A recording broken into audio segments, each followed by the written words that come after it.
of whiskey. I'm gonna buy me a barrel of whiskey some of these days.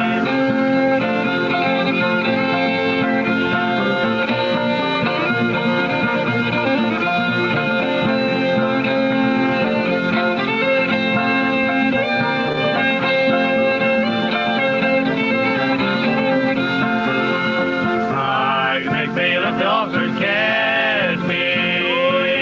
I can make bail if the officers catch me some of these days. I can make bail if the officers catch me. I can make bail if the officers catch me some of these days.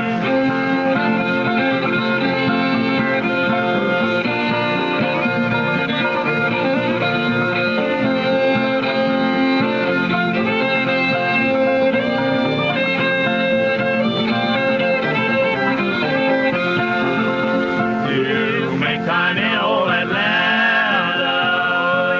You make time in old Atlanta some of these days. You make time in old Atlanta. You make time in old Atlanta some of these days.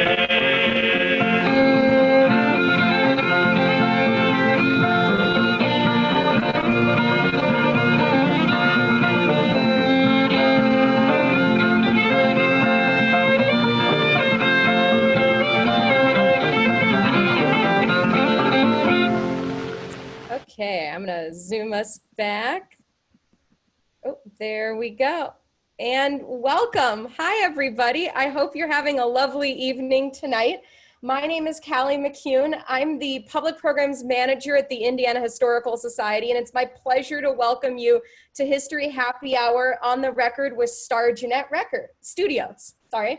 I am glad to see so many of you here tonight. I hope you have your beverages ready. I know I'm ready with a local brew, and Danny and Charlie are also ready to share you with their best drinks.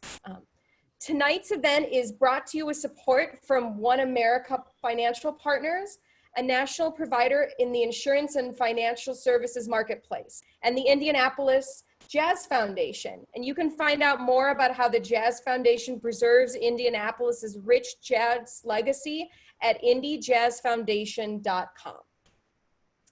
This event is put on for you by the Indiana Historical Society. And if you don't know what we do, we're Indiana Storyteller, connecting people to the past. We do that by collecting millions upon millions upon millions of pieces of paper, whether that is in books, letters, photographs, diaries, maps, cookbooks, even paintings. I could go on. We preserve and store those, hopefully forever, in the Smith Memorial Library at the Eugene and Marilyn Glick Indiana History Center, and then try to find exciting, interesting, and intriguing ways to share that with you, whether that's through publications, exhibitions, or events like this. Normally, we'd love to be inviting you into our doors, but with a pandemic happening over our heads, we're taking it virtual. And so it's really exciting to see so many of you coming back for our happy hours each week. In March, just as we closed our doors, we at the same time opened You Are There 1927 Jeanette Studios. This experiential exhibit gives you a chance to step into the recording studios of Star Jeanette Records in 1927 in Richmond, Indiana. And that studio is often called the cradle of recorded jazz. You get to meet the people behind the music and so much more. We can't wait to welcome you back into that space.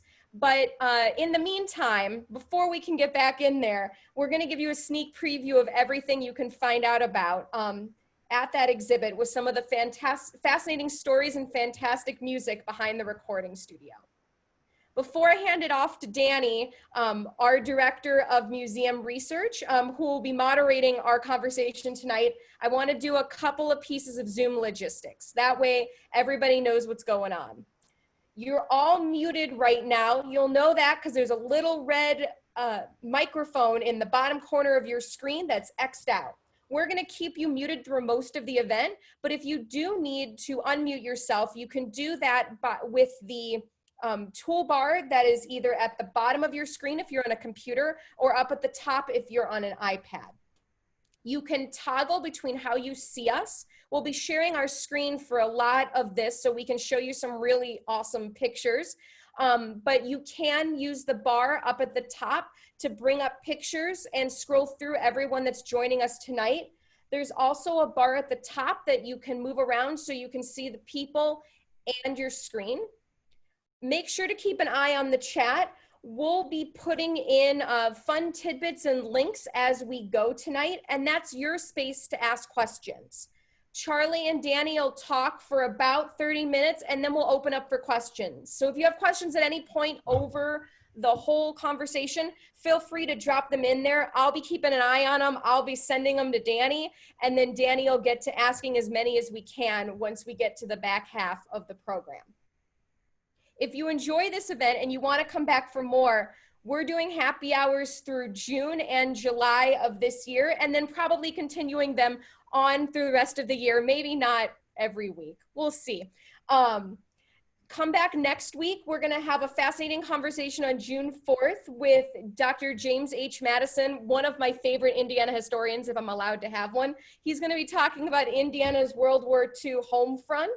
And then keep an eye on indianahistory.org for more happy hours. We've got talks about LGBTQ history, soul music in Indianapolis, the Miami people of Indiana, and so much more. You'll see more coming up shortly. So without further ado, let me introduce you to Danny Gonzalez. Again, Danny's our Director of Exhibits Research at the Indiana Historical Society, and he spent a good chunk of the last year doing research for our You Are There 1927 Jeannette Studios. Whether that's writing text that goes on the walls, figuring out how we recreate to the best of our abilities a 1927 recording studio. We had a lot of fun working on records and learning how different records worked when I would pop down to his office when we could still do that. And he also helps train our actors. So without further ado, let me hand it over to you, Danny. All right.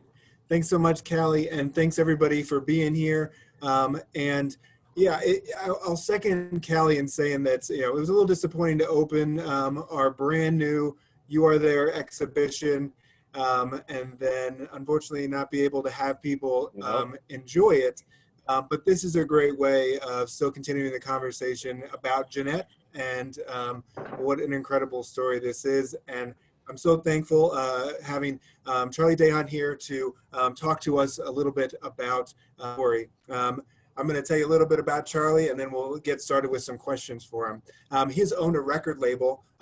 He has been an A&R director, signing Grammy-nominated artists, a booking agent for the likes of Richie Havens and Arlo Guthrie, and worked on dozens of recordings in the studio. Since 2007, he's worked as a professor in the recording industry department at Middle Tennessee State University, teaching various music business classes and both the history of the recording industry and history of country music classes. In 2016, he won the Middle Tennessee State University Foundation Award for Outstanding Achievement in Instructional Technology. He's currently all but his dissertation for his public history PhD. He's written several National Register nominations for historic recording studios in the South and Midwest. And in 2016, he co-authored Images of America, Jeannette Records and Star Piano, published by Arcadia Press, which was a finalist for an Association for Recorded Sound Collections Award of Excellence. He contributed to a recent PBS documentary on Jeannette, The Music Makers of Jeannette Records, and publishes a daily blog, This Day in Jeannette History, on both Facebook and his WordPress site at jeannette.wordpress.com. He serves on the National Advisory Board for the Star Jeannette Foundation in Richmond, Indiana, the National Advisory Board for the Sweet Relief Musicians Fund, and the Online Media Board for the Association for Recorded Sound Collections. And he is also served as a member of our Community Advisory Committee for our most recent You Are There exhibition. Charlie, you were shaking your head. Did I get something wrong there? No, it was my daughter running in and out. She was just cracking me up. So you got quite a history with recording music and with Jeannette. And so we're really excited to talk with you today and learn a little bit more about the studio and its history. So this is a virtual happy hour. So that's what are you drinking tonight? You drinking anything, Charlie? I am right here. This is a fine glass of Kentucky bourbon in a Star Jeannette Foundation glass. I picked Kentucky bourbon, one, because it's better than Tennessee whiskey, and I'm sorry, I live in Tennessee, but also because we'll be talking about some great artists from Kentucky, and it is the bridge between where I am and where you are. Very nice. That's appropriate. Yeah. Now I'm gonna drink this, and I hope this doesn't become my audition for Drunk History. Well, the Indiana Historical Society has a program that we periodically do called Hot Pepper History, where historians have to eat a hot pepper. I think they're habaneros, and then tell historical stories. So we can invite you up for that. No. This is a happy hour. So why don't we start off by talking about what are some drinks that you would imagine some of the Jeanette greats, some of these artists that came through Jeanette's studios would have been drinking? So the peak of the Jeanette story is during Prohibition. So whatever they're drinking, they're not supposed to be drinking. So I would imagine it's a lot of bootleg, liquor. That's why we opened the proceedings with the Virginia Bootleggers song from Paul Miles. And that's about it. And also, sadly, Jeanette has sort of the first substance abuse tragedy story in Bix Beiderbecke, who essentially succumbs to his alcoholism. So even though there's a large temperance movement, I believe Carrie Nation, right, that crazy temperance woman, was really out of Richmond, Indiana. There's a lot of drinking going on in the studio. And so am I correct that Fred Jeanette, who was sort of the head of the recording division, he didn't drink at all? That's what Mike Jeanette, and I think I saw him on here, his grandson, said that he was very much against alcohol consumption. So, but you gotta, he wasn't as active. He didn't really spend much time in the studio, so he probably just sort of turned a blind eye to what was going on, down a few yards from his office. Sure. Yeah, very true. He did not drink. He was very much against it. I was 16 when he died, so I got to know him pretty well. Yeah. Thanks, Mike, and nice to see you. So let's talk a little bit about Richmond, the city. The city where all this is taking place, Richmond, Indiana. Why Richmond? Why did this recording studio that had such a profound impact on jazz, blues, country music, why did it develop there instead of maybe a larger city like Indianapolis? Well, it had nothing to do with the local talent of musicians or an incredible. So it wasn't a lot like Memphis or New Orleans, where there was this incredible, just a groundswell of musical innovation and excitement, and music being a part of the culture. It all had to do with a company looking to survive a transition in home entertainment from pianos to sound recordings. So this could have happened in Indianapolis, or it could have happened in Dayton, if that's where Star Piano was. Yeah, so tell us a little bit more about that, about Star Piano's background going back to the 19th century, right? Yes. So I'll kind of just fast forward to sort of the two locals, the Star brothers, buying into a piano company and sort of moving it into Richmond, Indiana. They were benefactors for that city and that city's growth. And then you had down in Nashville, Tennessee, you had John Lumsden and his three son-in-laws get into the piano distribution and retail business. And one of their best-selling products was the Star pianos being manufactured in Richmond that Lumsden and Henry Jeanette bought into the company. And eventually just sort of, Henry just sort of took it over as the Stars and Lumsden passed away. And originally Lumsden and Jeanette were in St. Louis. And I guess for all intents and purposes, they planned on staying there to run Star Piano. And then eventually a flood and a fire sort of brought Henry Jeanette to Richmond, Indiana to kind of oversee the expansion of the company after that flood and fire.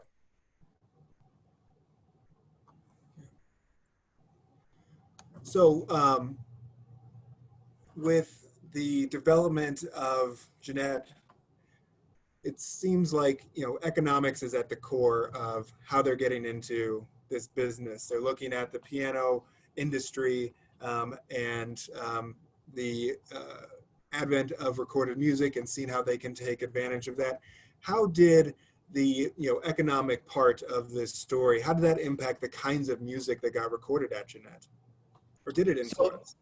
They, like a few other companies in the teens, get into the record business for, you know, primarily manufacturing phonographs, and they tried to emulate what the two big companies, and really the only two companies, Victor and Columbia, were doing, which was sort of highbrow music, you know, opera, classical, theater music, dance band music. And they quickly sort of realized that they couldn't compete with sort of the what we would call the majors of the time. And it really sort of became sort of an act of survival to try to find some other demographic that was being underserved by Victor and Columbia, that had phonographs and had disposable income. And there was early indications of this when they got into it with the release of ethnic music. So they started to release music aimed directly at sort of recent immigrant groups, and a lot of other the smaller labels did that in the 19-teens. So someone like Ralph Peer in 1920 sort of starts to formulate an idea, well, if this works with Polish immigrants or other groups not being served by Victor and Columbia, why not the other sort of groups in America that have a very active music culture? And so they start to release what was then called race and hillbilly music made by African Americans, sort of largely aimed at an African American audience, and then also music made by Southern whites, rural whites, again largely aimed at that demographic. So it was mostly it was survival. You know, it was how can we you know, make money in this business and at the same time not compete or try to compete with Victor and Columbia, because we just can't. They have too much money and too much market share. Yeah, I mean, I love this part of this because it almost seems like, you know, you have these genres of music that now we look at it and we say these are, you know, incredibly transformative genres, jazz and blues and country music. But at the time, these big labels are sort of ignoring these communities. Is that fair to say? It is, and that I mean, that's sort of one side of the story, and it's the easy part of the side of the story to tell.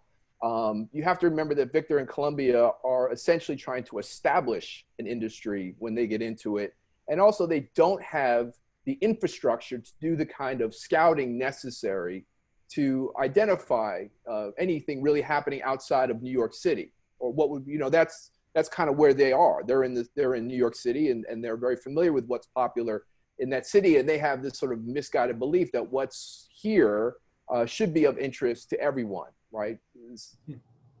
And so they didn't really have that infrastructure. So yes, on one hand, it's sort of the easy narrative, you know, they're elitists, you know, they're trying to silence, you know, African Americans and poor Southern whites. But at the same time, I would also give them sort of some balance in that argument that, you know, they really weren't geared up for that. You know, they were, what they were doing was working, and they were at the beginning of an industry. So they you know, they chased what was working for them at the time. Well, let's talk a little bit more about that. I mean, so they weren't geared up, but Jeanette was in many ways. So Jeanette has, what are the ways that some of these artists are finding Jeanette, or vice versa, that Jeanette is finding these artists? And then on the other end, how is Jeanette distributing these records and recorded and pressed? So probably the two most important people in that equation, one is Fred Wiggins, who is the Chicago store manager for Star Piano. And he is a very brilliant, what we call A&R person, right? Those are the people at record companies who are in charge of signing artists. And he sees that there are these bands or artists in town that are playing these clubs, and there are lines outside of these clubs to see these bands, and does the simple algebra in that equation, which is if this many people on a consistent basis are coming out because this specific artist is playing at this club, it makes sense that they would then want to buy their records. So it wasn't that he said, wow, we really need to get into jazz. It was this New Orleans Rhythm Kings and King Oliver's Creole Jazz Band and Jelly Roll Morton were tearing the city up, and it made sort of financial sense to record these artists. And so that pipeline in Chicago, and those are the artists that we mostly sort of celebrate in that Chicago pipeline, but also that he develops a pipeline with WLS, which is the big country music station for Sears. And that's where they get a lot of their great hillbilly artists. Bradley Kincaid and eventually Gene Autry also come. So they're recording, when we think of country radio, we think Grand Ole Opry. Well, National Barn Dance on WLS was much bigger than the Grand Ole Opry in the 20s and 30s. And so Jeanette basically recorded all the artists that appeared on that National Barn Dance. So that pipeline that was developed by Fred Wiggins from Chicago to Richmond definitely bore the most fruit. The other one was, actually it ended up being two people, was a talent scout in Kentucky by the name of Dennis Taylor, who started to bring all those great Kentucky, and also he found artists in Virginia and North Carolina, those great hillbilly artists. And then eventually one of them, Fiddlin' Doc Roberts, has a fallout with him and becomes his own sort of talent scout and agent.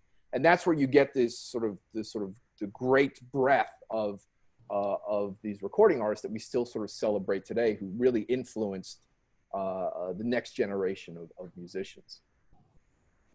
You mentioned Sears. Jeanette recorded a great deal for Sears and Roebuck, and they recorded for a number of other entities and press for them as well. Could you talk a little bit about some of these other groups that Star Piano Company, Jeanette Records are working with and for? Well, with Sears, I think that relationship developed back with the piano, and they developed, they would just essentially put the Sears Silvertone logo on a Star piano and then sort of sell that through the Sears and Roebuck mail order catalog, which was sort of the Amazon of its day. And then they started a relationship with Sears on a couple of labels, Silvertone, Supertone, where they essentially would take a recording for Jeanette, change the name of the artist, and then sell that on a pseudonym on the Silvertone or Supertone label to the Sears mail order catalog. So they were definitely one of their big clients, and that was the one I think had the most sort of direct, we're going to record our artist on Jeanette, and then we're going to release it on these Sears labels. But there was a lot of clients or a lot of other companies that came in because Jeanette had a very robust personal recording services program that would allow essentially anyone with whatever the fee was to come into the studio and record, and then they would press those records for them. So, for example, Lawrence Welk, who's probably well known for his TV show, did his first recordings for Jeanette under the personal services for the Gurney Seed Company out of Yankton, South Dakota. So they were looking to sort of market their seed company, and they also had a radio station. And so they rented out the studio, pressed records on the Gurney Seed Company banner. How did Jeanette distribute these records out? I mean, they had a worldwide distribution. These records were getting distributed worldwide. Right. So there's no record stores like we would think of today that essentially carried all the titles from all the different labels. Essentially, they were very specific to the label that they were selling. So Jeanette had sort of were sort of 2 or 3 steps ahead because they had all those piano stores throughout the United States already established that then they were selling phonographs and then would sell the records. They also had a very robust mailing catalog service. So people out in Kentucky, maybe their general store wasn't carrying it, could order a catalog and then order their favorite Fiddlin' Doc or Burnett and Rutherford records through the catalog. But they definitely, that's kind of one of the reasons why they were so successful relatively quickly, was because of that great distribution network. And then they also had a very robust affiliate program. They worked and encouraged other companies to carry Star and Jeanette branded items in their stores. So, Callie, we can show some of the slides from the PowerPoint. I think we've got a photo of one of the Star Piano stores. It's the third slide. This is one of their stores in Toledo, Ohio. And this And that one shows was, you that shows you kind of the different brands also, because Tracer is really kind of the first piano company before it becomes Star, but they kept the name Tracer. Richmond, I don't know. I'm sure they manufactured that, but I don't really know much about the pianos. And of course, the Star piano there on the lower level. So that store in Dayton, in addition to carrying those pianos, would also carry the phonographs and then of course the records to sell in that city. the first label that Star Piano's developing is a Star label itself. Why did they move from Star to Jeanette being more of the center? I think one part of it was to differentiate the piano from the record division.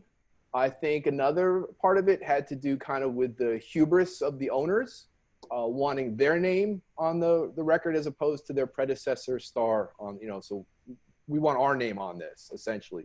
But the interesting thing, the phonograph machines, for the most part, they continued to manufacture mostly under the Star name, but the records largely Jeanette, and those are sort of the two reasons why. Okay, makes sense. Let's go to the next slide, Callie. And this will give you a visual, Charlie, because I want to ask about what it was like to record at Jeanette. And specifically at the studio in Richmond. This is a photograph of one of the recordings inside. From the cover of mine and Linda Jeanette's awesome book, Jeanette Records and Star Piano. Yeah, so that's Art Landry and the Carl the North Orchestra. They originally, Jeanette did most of their recordings out of a studio on, I think, East 37th Street in New York City. And then eventually in 1921, they opened their own, or built their own, or actually retrofitted their own studio in a converted wood kiln. So if I think on another slide, there will be like sort of the grounds, and I can kind of point out where that is. So this essentially was a room that was airtight, because you didn't want your wood that you were drying to get wet. It was not a great place to record. And as you can probably see in this, I don't know what time of year this would be when these guys came in. I think they were in the fall, but you can see they're all in sort of short sleeves. And because it was hotter than hell inside of that studio, one, because of its construct, but also because they had to have a wood burning stove going at all time to keep the recording medium sort of malleable, right? They couldn't let that get hard. So every photo you see of the studio, no one's really dressed up, has a jacket on, and usually there's a sign of sweat or just misery on their face as they went into the studio to record. And this would be during this sort of acoustic era. So everyone has to crowd around the horn, which is there in the center. Art Landry sort of pointing at us, but right behind him is the horn. You put the quieter instruments up front and the louder instruments in back, and then you kind of elevate like the bass instruments so that their tone can get into the horn, and you have to cut it live. There's no tracking like we have today. One person makes a mistake, everyone's got to do it again, and everyone hates that person.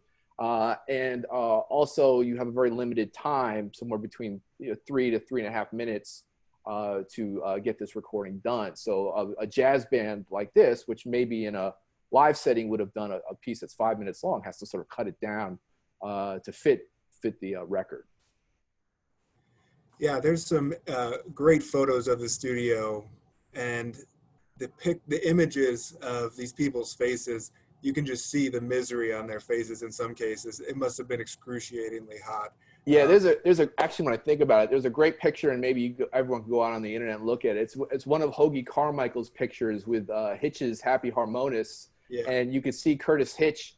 He's probably the most miserable picture I've ever seen in my entire life. And I don't know how to do with dealing with that band or just the fact how hot that room was, but this look of misery on his face.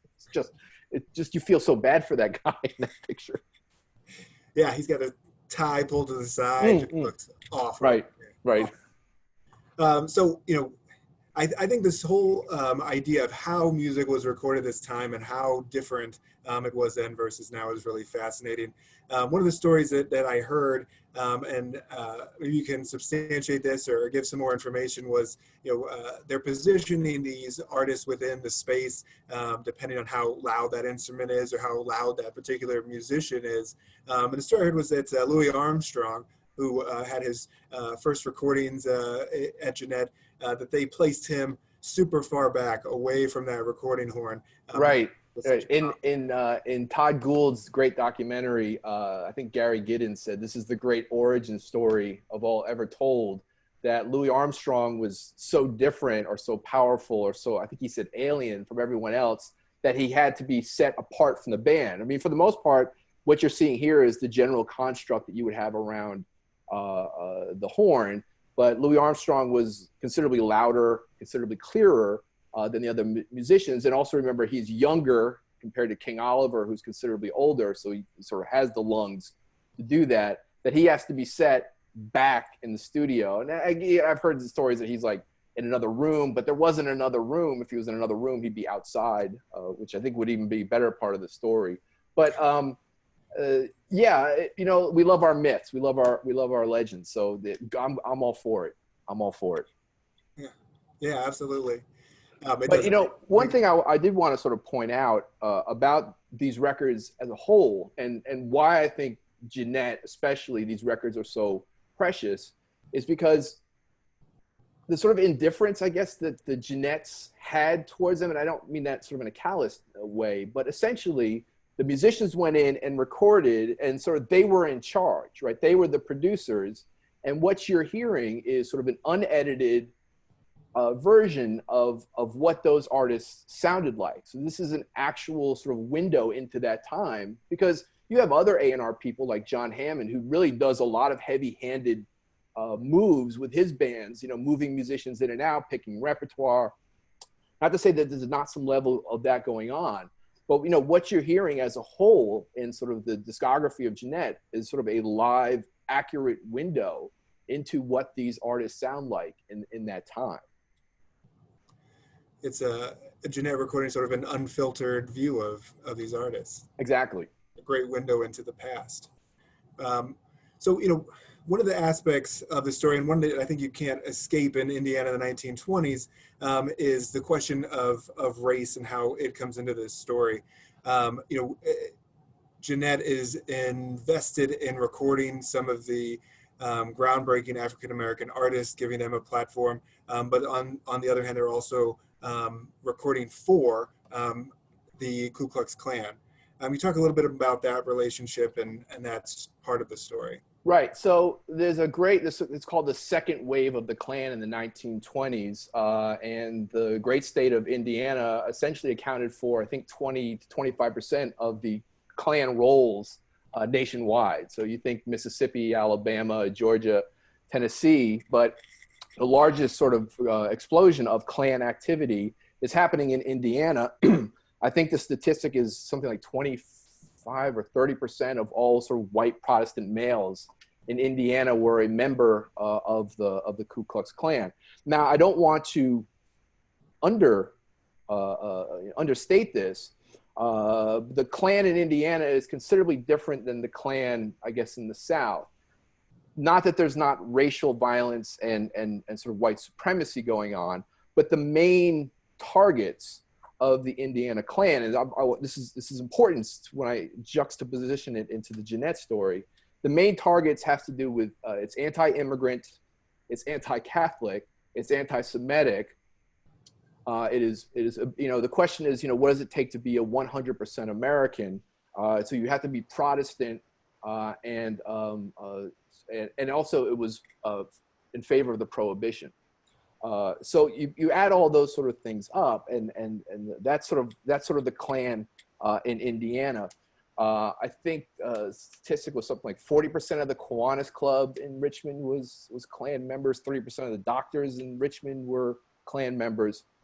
Okay, so now that I've set that up, I stated earlier that one of Jeanette's great sort of revenue streams was its personal services recordings, where anyone with the right amount of money come in and rent a studio, record what they want, press those records on their own label, and then Jeanette would give that box of records to you to sell or give away. And one of the best sort of clients they had during this time was the Klan, or various Claverns, or I think the newspaper down in Indianapolis also was one of them.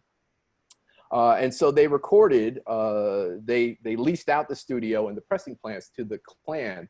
And I think it's in total 50 to 70 Klan records were recorded, or records that were considered Klan records.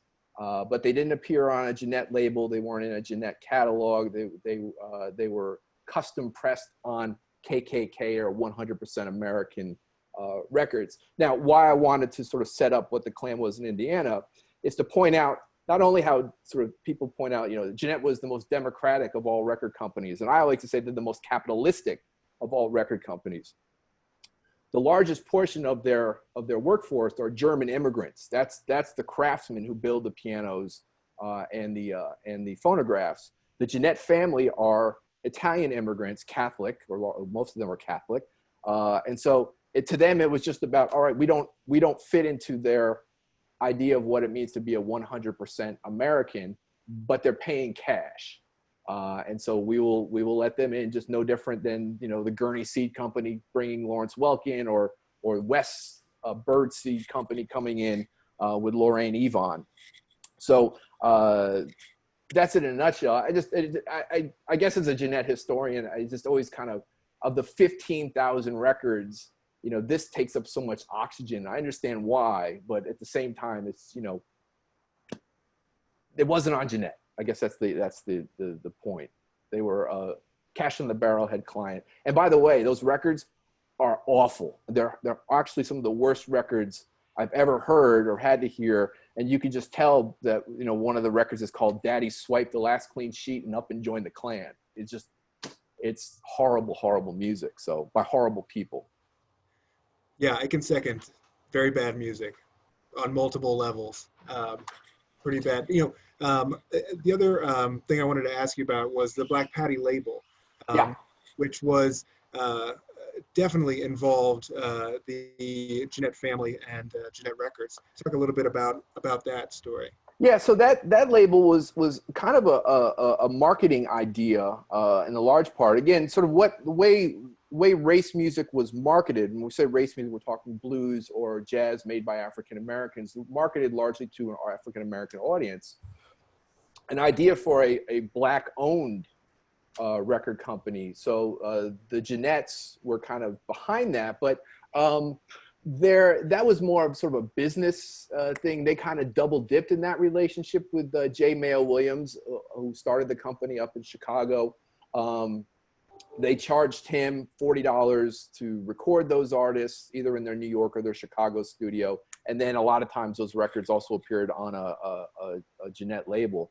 But there's some incredible race, right? I know Marion Williams, I think first recordings, or amongst her first recordings, are on Black Patty. But the label only survived about less than a year.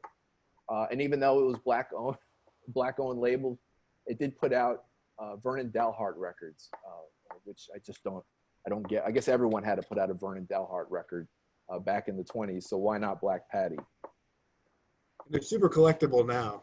Oh yeah. I mean, just the fact that you have the label, it could be in any condition. That you're talking, 4 to 5 figures, a minimum, no matter what the condition is. And the records themselves are beautiful. The label on there is a great looking record too. So I'll do one more question, then we'll go on to a Q&A. Talk about what happened to Jeanette Records, why they go out of business, and how is the legacy of Jeanette continued today? So you have this this sort of perfect storm of everything that could go wrong going wrong in sort of 1929. You have the stock market crash, which leads into the Depression. You have the rise of radio as a competitive form of home entertainment, and really no record company survived. The industry essentially lost 95% of its value overnight. And Jeanette did put out some records in the early 30s, some really great hillbilly records on its discount label Champion. Gene Autry records in particular, Uncle Dave Macon, were some of the really great hillbilly records. But there wasn't a market. There was nobody who had discretionary income to buy those records.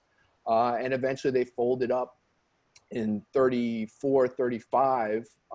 There were some revivals of the label. I think Decca licensed the Champion name and reissued some of those records very cheaply in the 30s and 40s. And then I think Joe Davis did an attempt to bring back the Jeanette name in the 40s, licensing the name.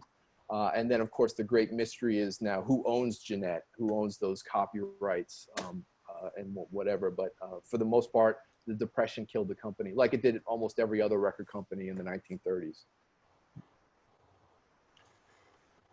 And there's some stuff left down in Richmond to tell the story. We've got a picture up here of one of the remaining buildings down in Star Valley. One of the few things that's left. This building is used by the Parks Department, is that right? Yeah, the Parks Department, and you can rent it out for weddings and Shakespeare plays they have in the building. They turned essentially a building that had burned down. I mean, it used to be a 6-story building, so you can kind of see really only the elevator shaft stairway there survives after a fire in I think the 80s or 80s, I think it was 70s or 80s. So what sort of structure remains? They've readapted into some kind of public space, which also includes, as you can see there on the lower left, the Jeanette Records sort of parrot logo. And it really was, several decades of effort by some really, I think, wonderful local people to bring awareness to what they had that, was being torn down. Because there was dozens of more buildings there, of course, in great disrepair that got torn down or just deteriorated, that there's some kind of built environment that's still there and can be sort of enjoyed by the public, on a daily basis, because it's a part of a sort of greenway part of the city. Yeah, there's a cool walk of fame with some artists you can take a look at. It's a nice place. So we'll take some questions from the audience here. I'm gonna pull up some of these questions that have come up so far. One of the questions I think is a really good one is, did Jeanette Records physically make their own records? And if so, how did that process go? How did it look? Yeah, so one of the reasons why I love sort of the story of Jeanette and Star Piano was sort of that it's almost sort of this, almost an immigrant mentality to have full control and not rely on anyone else for any part of your business. And you see this happen sort of at King Records and a couple of other labels where really every part of the piano making process and also the record making process happens under their auspices, under their roof. They control every step of the process, from signing the artists, recording them, pressing the records, shipping the records, marketing the records, selling the records.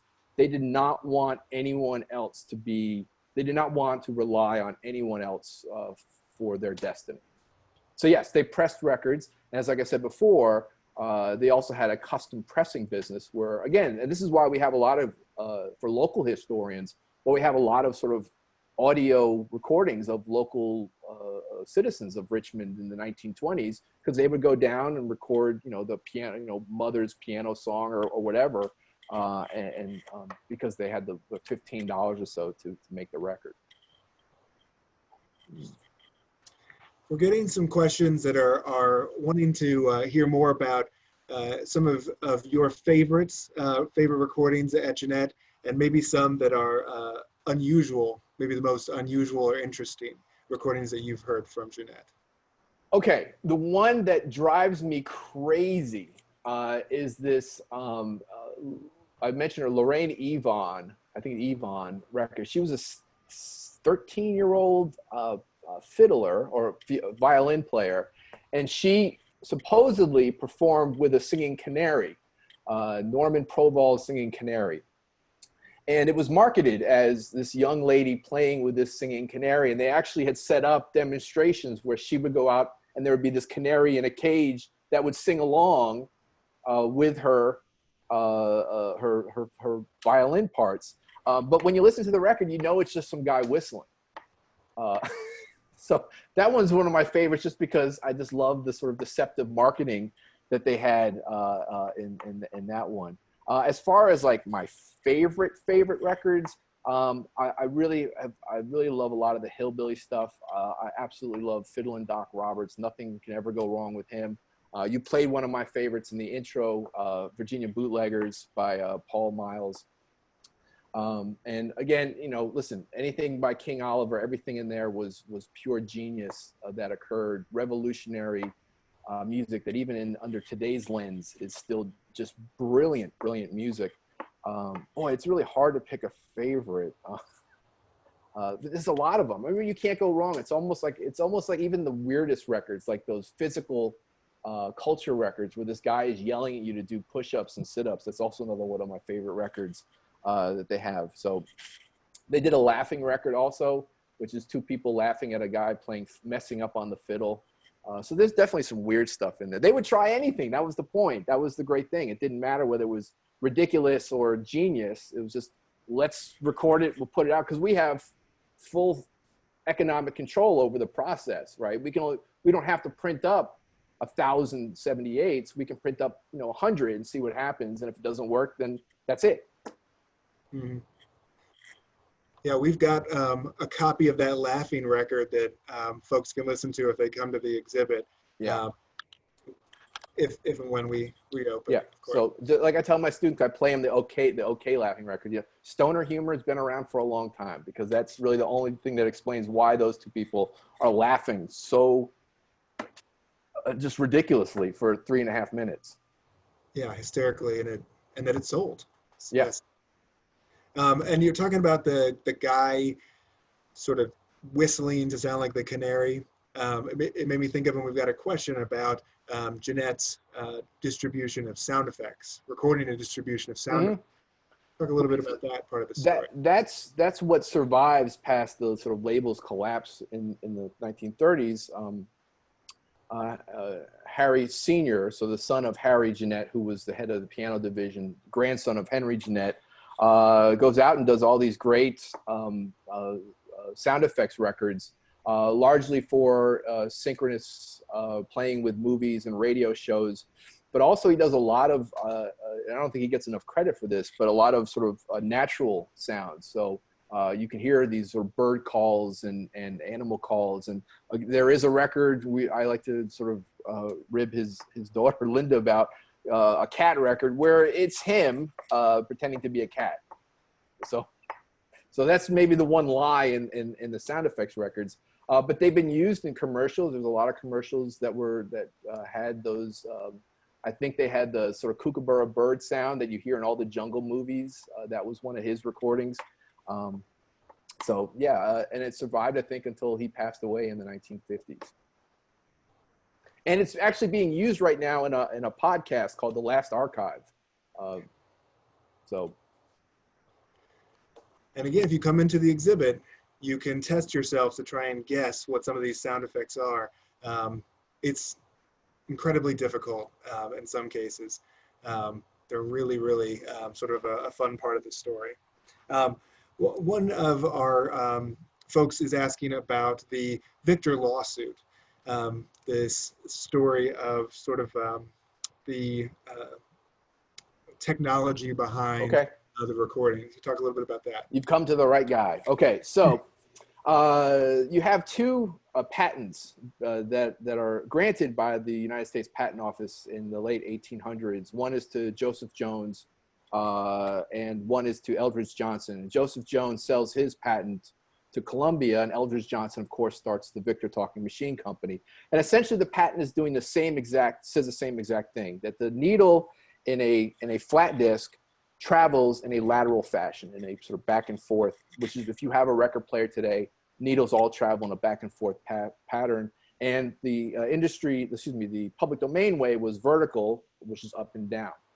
Victor and Columbia start suing each other for patent infringement. And eventually I like to think of this boardroom with, old guys with cigars agreeing to not sue each other anymore, to sort of share their patents, but also agreeing not to allow anyone else to use that patent, because it's the industry standard. Record players between 1900 and 1920 are largely lateral records, because that's what Columbia and Victor's are on, and they refuse to let anyone else use that technology. So they had a duopoly essentially on the marketplace. Well, the Joseph Jones Columbia patent expires October 10th, 1918, and Fred Jeanette, in his brilliance, and this is why he's one of my heroes, knows that the other patent is duplicitous, and instead of suing, he just announces in Talking Machine World that Jeanette records can now be had on lateral cut pressings, knowing that Victor would sue him. And it's always positioned kind of as a David versus Goliath court battle. But, again, Star Piano is one of the largest piano manufacturers at the time, 1919. The most impressive thing about this is that in 1919, the first court case in a patent infringement, again, I'm not really a legal expert here, but in a patent or copyright infringement, one of the first things to happen is what's called an injunction hearing, which is essentially the judge saying, I'm not saying you're right, I'm not saying you're wrong, just stop doing it until we can adjudicate the case, because these things take years to go through in trial. And I'd say 99 out of 100 times intellectual property cases, the injunction is granted. Star, stop doing this. We're not saying you're wrong, just don't do it. Well, the judge in that case, I think his name was Judge Manton, before it goes up to the Hand brothers, Manton says, no, I'm not giving the injunction. Everyone can use lateral at their own peril. And that's when OK Records starts to release, Mamie Smith and her Jazz Hounds, the first race record. That's when Paramount breaks into, and of course, Jeanette. So now they have access to the industry standard process. And that case goes through the courts and eventually, but 1919, that injunction is really the pivotal point. 1922 or 23, when it goes before Learned Hand, the judge, he throws it into the pizza, says, you shouldn't have had it in the first place, Victor, and he throws it into the public domain. And then the Supreme Court says, we agree with Learned Hand, because why wouldn't you agree with a judge named Learned Hand? So that's it. So that's another reason why I love the Jeanette story so more. It's not just the music, but it's really they created the industry. And granted, those patents would have expired in 23 or 24, but imagine all the race and hillbilly music between 1920 and 1924 that would not have been recorded if OK, Paramount, and Jeanette was not able to compete on a level playing field. Right. And, a couple years in a fledgling industry could have made a very big difference. So yeah, that's an incredible part of the story. Yeah. So there are a few images that you provided us, Charlie, sort of charlatan images. So I wanted to, in the few minutes we got left, I wanted to give you an opportunity to talk about those images and tell us a little bit about what they tell us about music at this time period and the music. So the first one, the William Houghton, that's my favorite one. When I first met with Daniel and he was talking about doing this exhibition, I said, the issue with Jeanette is that there are a lot of rabbit holes that you can find yourself going down, because there's a lot of interesting stories that have been yet to be explored. And this is one of them that I've this rabbit hole, which recently has really been most interesting to me, because one of the things I really want Jeanette to have is I wanted to have more credit in the marketplace or in history for being the first or amongst the first to do something. So for country music, of course, if you know the history, 1923, OK records Fiddlin' John Carson. That's considered the first country record. Granted, there was, I think, Eck Robertson was recorded in 1922, and Jeanette recorded this guy, William Houchins, in 1922, didn't release the records until 1923 after John Carson, but they would for all intents and purposes, be the first to record hillbilly music. And he comes in and he's a Kentucky fiddler. He was born in Kentucky and he does Turkey in the Straw and Arkansas Traveler, all the sort of go-to songs that were popular in hillbilly music at the time. And when John Carson hits, and it proves that there's a market for hillbilly recordings, the catalog that sells William Houchins, this photo on the left appears. And really, it fooled me for a long time. I'm like, oh, look at that grizzled old hillbilly. He was born in Kentucky. He looks exactly like you would expect a hillbilly fiddler from Kentucky to look like. But then I just started to do more digging. And actually, that picture on the left is a lie. That's either not him or that's him dressed up to look like a hillbilly, because he was actually a renowned violinist who appeared with the Cincinnati Conservatory and actually ran a violin school in Dayton that actually went in and recorded all those children there. He brought all his students in to record at the Jeanette Studios, and they did a custom pressing. But the point, and this is, I show this to my country history students, is that, you know, how do we define what country music is? You know, is it the sound? Is it the instruments? Is it certain things that they say? It really has more to do with audience identity. And Jeanette was smart enough to know that a guy in a tuxedo, right, who's playing in the Cincinnati Conservatory would not be something that that audience would accept. And so they knew enough either to dress him up like, or to find a picture of somebody else to look like what you would expect if you were, because it looks like he's one of you, right? It looks like he's somebody that you would see on the front porch in your neighborhood playing the fiddle on a Friday night or whatever. So that's one of those rabbit holes I went down recently just to figure out about this important early hillbilly recording made by Jeanette. So it's just great. I love it. Fantastic. Well, this has been really great. I want to thank Danny and Charlie for talking with us tonight, and y'all for joining us. If you enjoyed this, we hope you'll come back for more History Happy Hours. Again, it'll be next week. We'll be talking about the Hoosier Homefront with Dr. James H. Madison. It'll be the same time, same place, new Zoom link. If you missed your chance to donate to the Indiana Historical Society, I'm putting that into the chat right now. We'd love if you could help us support doing things like this and keep offering virtual offerings as we're all stuck at home on our couches.